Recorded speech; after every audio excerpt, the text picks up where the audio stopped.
Unluckily, the mixed groups curse is striking again, but they have too many polemics, either legit or not, since their debut. And it's not that long of a career. It's very energy intensive to follow them with a peaceful state of mind. Overall, I don't vibe with the members. They look like a bunch of rich popular kids in high school who didn't need to fight for anything in their life while wanting to be savage or rebel by doing the most basic or disrespectful things to others. Also the will to be relatable to the public, but they seem very disconnected to the ethereal world in general.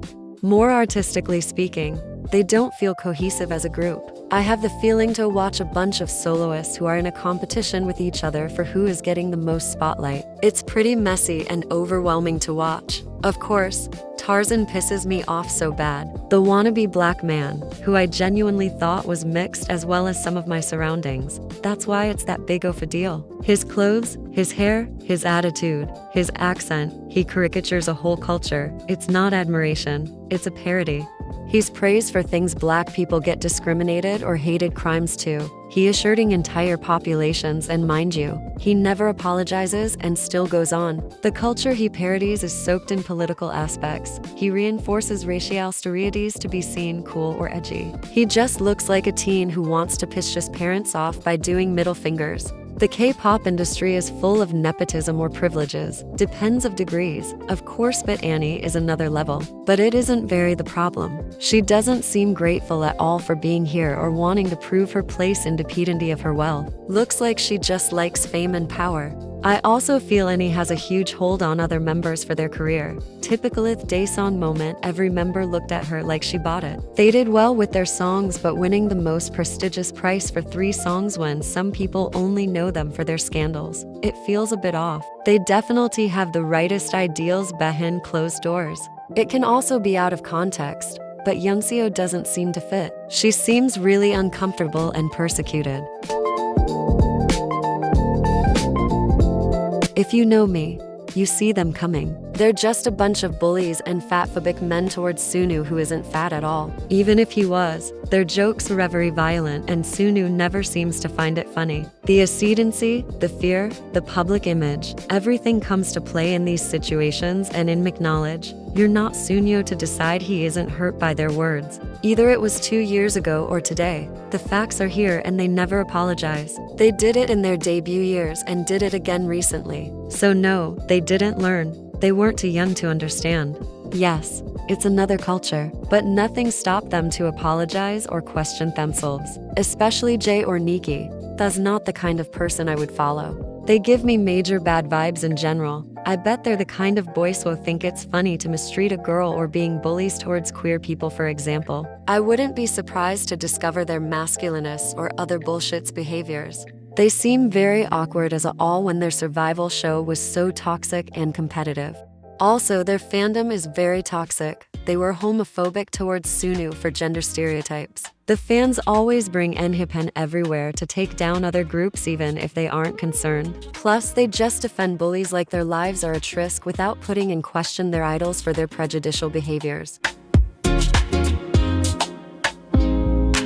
It's pretty obvious, but the scandal ruined it. I was so ready to stand because I love the majority of their songs. The members are so fun and talented. And I had the biggest crush on Julie. Now, I can't see them in a positive way. The all scandal was very bad managed. The generic late apology by the agency. Then the members where they didn't directly address to the right people were so underwhelming.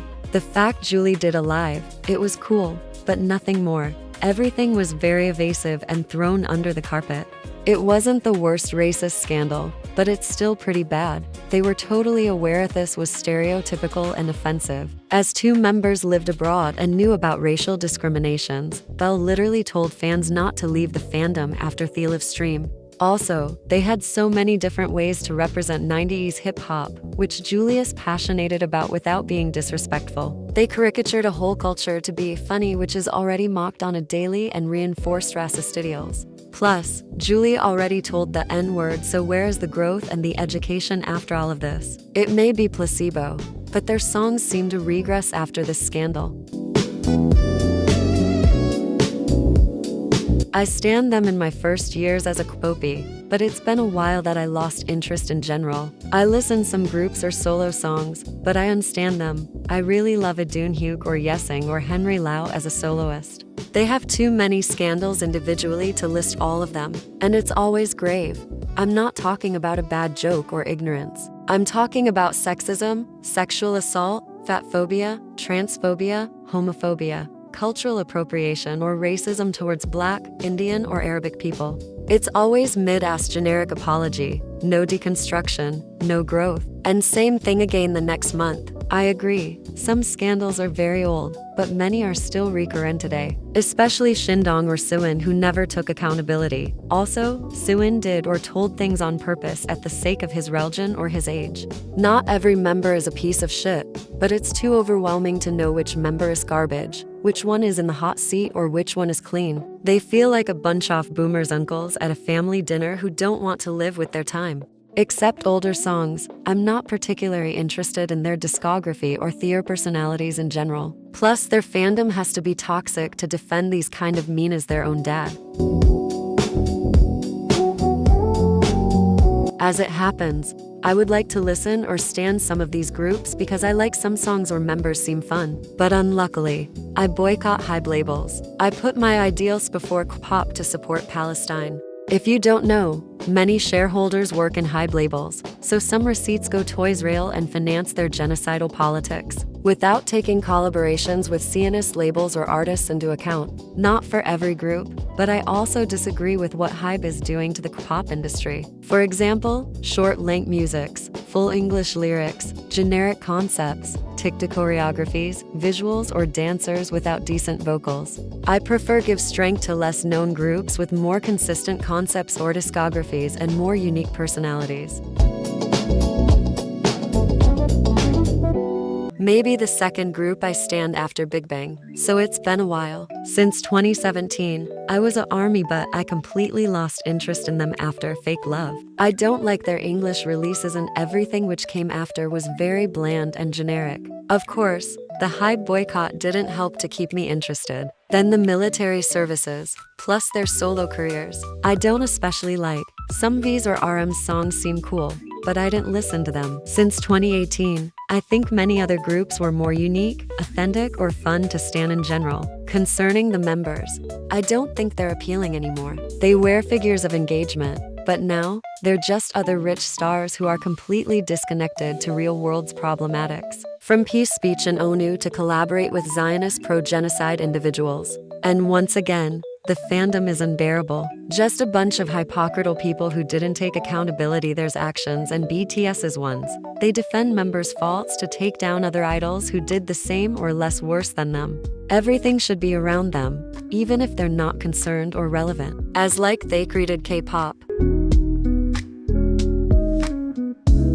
Also a group I stan very early in my K-popy career, but unlike BTS, I unstan very recently. I don't hate them, but the wait for new songs is very tiring just to have the same recycled ones. Good or not, they don't renew themselves or respect their fandom for it. As a whole, the group don't feel connected or happy anymore. Every performances feel chaotic, and we could definitely see they didn't train enough together. The members seem motivated or passionate only when they showcase their solo songs. And I think each one do better in soloist than in group except maybe Jisoo, who doesn't have that much potential. I feel like to watch a bunch of soloists who aren't connected anymore or to the fans. They feel less relatable and more disconnected to the real world and its problematics. Once again, Jennie and her rapist friend, her fatphobic words and N-word scandal. Lisa and her awful boyfriend, her pick-me and cringe behaviors. Also the N-word and cultural appropriationist. They're just too problematic in general or in their collaborations. Just too much out of touch for me to enjoy them.